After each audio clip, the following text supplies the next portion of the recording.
सबको जय मसीह की। आइए हम पवित्र शास्त्र से एक घटना को देखते हैं जो कि एक विश्वास के ऊपर है। एक स्त्री जो 12 वर्षों से लहू बहने के कारण बीमार थी और उसको लहू बहता था। महिलाओं को मासिक धर्म की शिकायत होती है। उस स्त्री को उसी की बीमारी हो गई थी। कहते हैं स्त्रियों के लिए ये बीमारी एक श्राप के जैसे है। उस स्त्री के जीवन में वो 12 वर्षों से उस बीमारी से पीड़ित थी। यहाँ तक कि उसने कितने ही वैद्य हकीमों को, कितने ही डॉक्टरों को अपना इलाज करवा चुकी थी, लेकिन वो बिल्कुल ठीक नहीं हुई। उसको कोई इलाज नहीं मिला और उसने अपनी सारी पूंजी लुटा दी थी। लेकिन उसने जब प्रभु यीशु के बारे में सुना कि वो उसके नगर में आ रहे हैं, तो उसने सोचा कि अगर मैं प्रभु के केवल वस्त्र को छू लूँगी तो चंगी हो जाऊँगी। प्रभु यीशु जब भी कहीं चलते थे, किसी नगर में जाते थे, तो उनके पीछे बड़ी से बड़ी भीड़ हो लेती थी और इतनी भीड़ होती थी कि उस भीड़ में एक ऐसी स्त्री का चल पाना जो चल नहीं सकती थी, घिसक के चलती थी। उस स्त्री के लिए उस भीड़ के अंदर प्रभु के वस्त्र को जाकर छूना कितना मुश्किल काम था।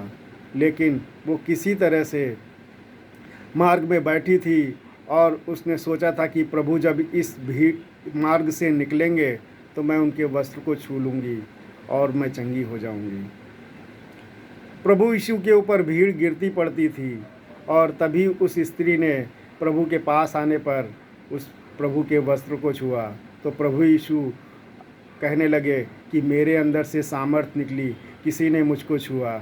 तो यीशु के चेले कहने लगे, प्रभु आप देख रहे हो कि भीड़ आप पर गिरती पड़ती है, आपके ऊपर गिरी जा रही है और आप कह रहे हो कि आपको किसी ने छू लिया। प्रभु कहने लगे, नहीं, मेरे अंदर से सामर्थ्य निकली है और किसी ने मुझको छुआ है और वो अपनी बीमारी से आज़ाद हो गया है। प्रभु चिल्लाकर कहने लगे कि वो व्यक्ति मेरे सामने आए जिसने मेरे वस्त्रों को छुआ है।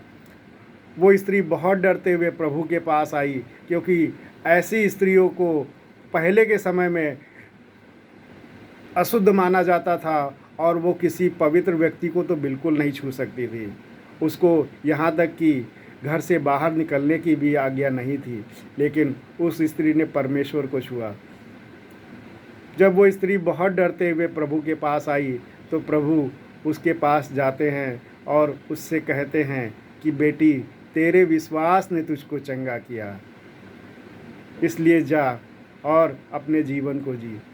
कहते हैं कि उस स्त्री के अंदर इतना विश्वास था कि परमेश्वर के वस्त्र को छू लोगी और वो चंगी हो जाएगी। तभी प्रभु यीशु कहते हैं कि बेटी, तेरे विश्वास ने तुझको चंगा कर दिया। तो क्या आज हम प्रभु यीशु पर विश्वास करते हैं कि वो सच्चा परमेश्वर है, वो जीवित परमेश्वर है, वो हमारे पापों के लिए अपने जीवन को दिया है और तीसरे दिन मुर्दों से जी उठा है। आज कितने हैं संसार में जो प्रभु यीशु पर विश्वास कर रहे हैं। मैं भी विश्वास नहीं करता था, लेकिन जब मैंने विश्वास किया तो मैंने नया जीवन पाया, अपने जीवन को बदला। परमेश्वर ने मुझको सामर्थ्य दी, मेरी सहायता की और मैं अपने पापी जीवन को, अपने बुरे कामों को छोड़ पाया और आज परमेश्वर मुझको मेरे कार्यों के लिए, अपने कार्यों के लिए मुझको सामर्थ्य दे रहा है। परमेश्वर दयालु परमेश्वर है, लेकिन हम उस पर विश्वास नहीं करते और उसको विश्वास ही चाहिए और उसको हमसे कुछ नहीं चाहिए। वो चाहता है कि हम उस पर सच्चे हृदय से, सच्चे मन से उस पर विश्वास करें, उसके वचनों पर विश्वास करें, जिससे कि हम नाश ना हो और अनंत जीवन के अधिकारी, परमेश्वर के राज्य के अधिकारी हो जाएं। इसीलिए उसने आज हमको बुलाया है अपने पास कि मेरे बच्चों, मेरे पास आओ, मैं तुमको शांति दूंगा, मैं तुमको विश्राम दूंगा। आज प्रभु बुला रहे हैं, तो क्या विश्वास आप करेंगे? क्या आप परमेश्वर की शरण में आएंगे कि आपको वो शांति से भर दे, अपनी शांति से भर दे?